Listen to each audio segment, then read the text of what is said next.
فاعبد الله مخلصا له الدين ألا لله الدين الخالص.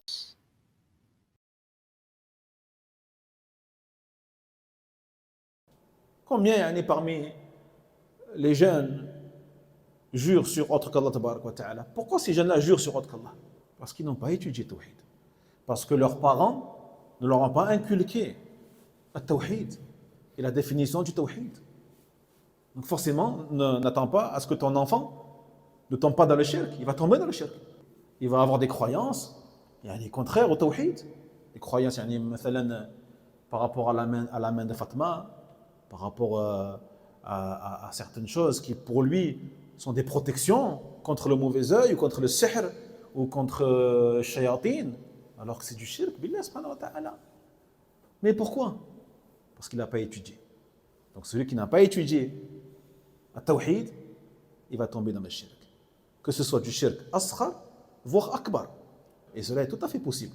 Celui qui croit que, par exemple, il y en a qui portent des bracelets rouges, des fils rouges. Et je vois même des musulmans, des fois ils le font. Qui croient que le fil rouge le protège contre le mauvais œil ou le protège contre sihr, la sorcellerie. C'est shirk akbar. Celui qui croit que la main de Fatma, qu'il accroche là sur sa voiture, s'il croit que ces choses-là les protègent du mauvais œil ou les protègent du diable, ça c'est de l'association majeure. C'est du shirk akbar. Jahid. Par contre, celui qui croit que ce sont des causes de protection, mais que c'est Allah qui protège, là c'est quoi? Shirk asghar. Shirk asghar. C'est de l'association mineure. Mais c'est quand même du shirk. Dans les deux cas, c'est grave. Quand tes enfants n'étudient pas Tawhid, ils vont dire des choses incroyables. Ils vont dire par exemple, c'est à cause du karma. Il a fait du mal, à cause du karma, il va être puni. C'est shirk billah subhanahu wa ta'ala. Il vient d'où ce mot?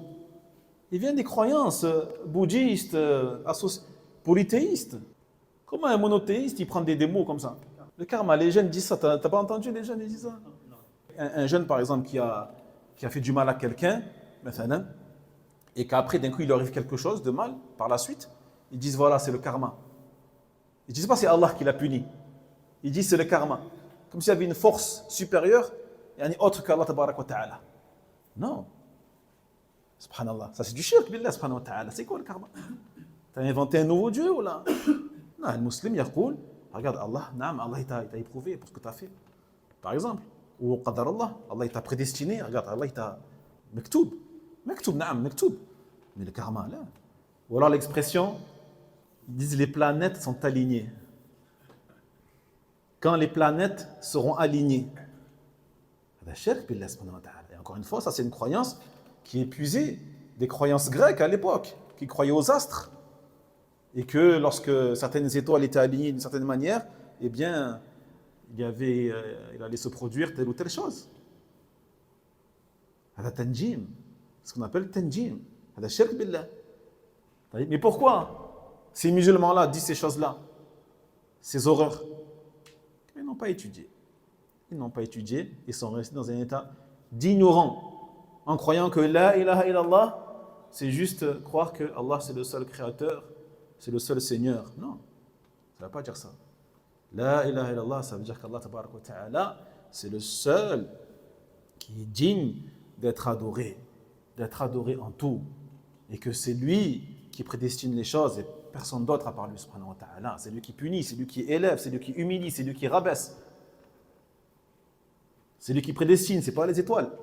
C'est pas le karma. C'est pas un pendentif. C'est Allah subhanahu wa ta'ala seul.